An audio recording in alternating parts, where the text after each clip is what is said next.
Welcome back to another Pairs Welt knitting tutorial. In today's tutorial, we're going to be learning how to bind off using the Kitchener stitch on a double knitting piece of fabric.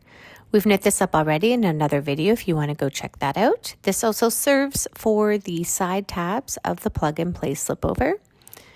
We've got our knit and slip stitches all in one needle, and we're going to be showing you how to get those off. I've got a quick and dirty way how to get them off. There's a couple techniques. I have stitches from our double knitting tab that's being created, or your double knitting in general, if that's what you've done. This is in particular, again, for the plug and play slipover. We're putting all of those knit stitches onto one needle and all of the slipped stitches onto a second needle. There's a couple ways of doing it. You could use a DPN. I find it too finicky and too many things that are clunky in my hands, so I like to keep it minimally with my two needles that I've used, or two heads of my round needle, as I move forward. Just showing you if you were going to pull off using a DPN the way that you would go, which is not my preferred method. Little clumsy, little clunky, not my favorite. I literally pull my stitches off my needle, pinching with my right hand, just like I would if I was cabling without a needle. And I keep that last stitch on there to guide me and pull, or push, I should say, that left-handed needle through all of those stitches. I do the same coming up through the bottom, following the same direction of my left needle with my right needle going through those stitches. And they don't go anywhere because you're not pulling on fabric, you're not pulling on the working yarn, and they just stay there as you pinch with your right hand. You're ready to go. It was really easy to do. I've done it with many stitches on my needles before and never had a problem where the needles, or sorry, I should say the stitches just stay up. And now you're ready to go. We've got that double knitting fabric that's being created, and just showing you if you were to use the double pointed knitting needles, all you do after having those needles, and we're kind of going backwards here of just showing you what you could have done, is use the double pointed needles to pick up those particular stitches and just have them sit back onto your right-handed needle, because you wouldn't have had that there. So just pulling them off and showing you how to put them on. But I find you don't need that step if you're doing the pinch method. It's just so much more efficient.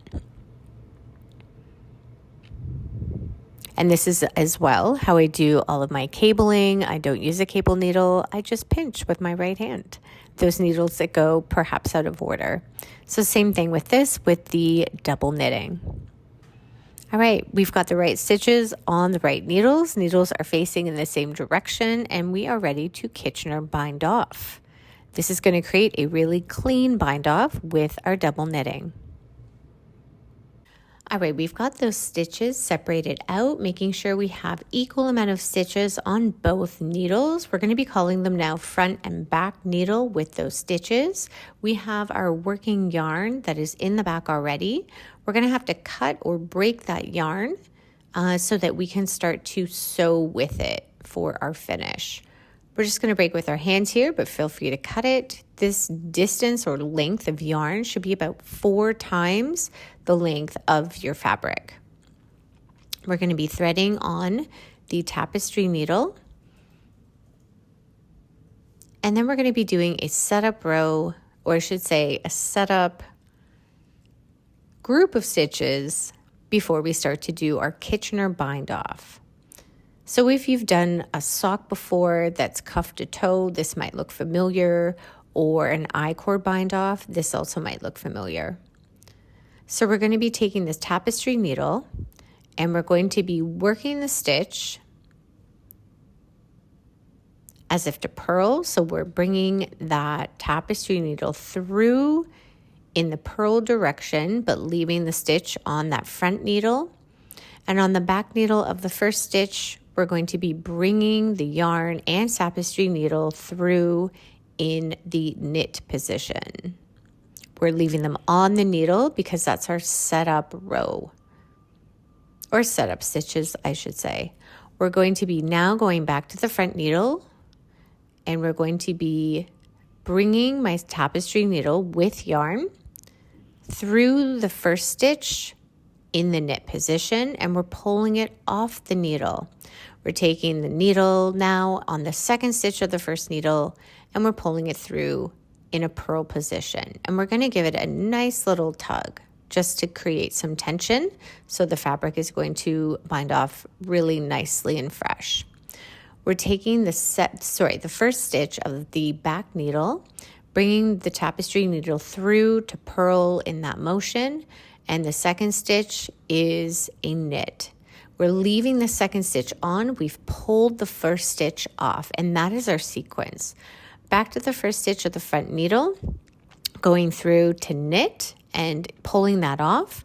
We're going through the second stitch and purling, leaving it on the needle, giving it a nice little tug. We're going to the back needle now on that first stitch. We're purling it off. So put your needle through to purl and take that stitch off. The second stitch is driven through a knit position but kept on. And you should consistently be having same amount of stitches on the front and back needle because you are taking off a ratio of 1-to-1 stitch each time. We're going through that first stitch here again, knitwise, and we're taking it right off that needle because we're binding it off at this point, and we're bringing the needle through the second stitch in the purl direction, leaving that one on. We've got one more in the back to do here before we get into our last chunk. So we're bringing our needle through to purl, taking it off, using the same needle, of course, to bring the stitch through, or I should say the working yarn through that last stitch and giving a nice little tug as if to knit. We've got 2 stitches that remain. These are going to be our last 2 stitches that we work, of course, just making sure that we're happy with the tension and the closure that's happening with our fabric. We're taking our needle and we are going to be knitting off of the needle. And now we are pulling off that purling off that back needle there. We're going to be tugging our working yarn through.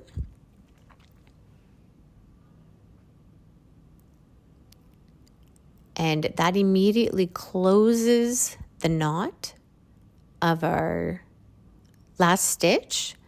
And we've got a pretty clean finish that's happened with a sewn bind off that I feel isn't too complicated, but just gives a really nice finish. It continues to work around the double knitting fabric to create almost a stockinette stitch again, or knit stitch with that V. So that is the bind off using Kitchener stitch for double knitting.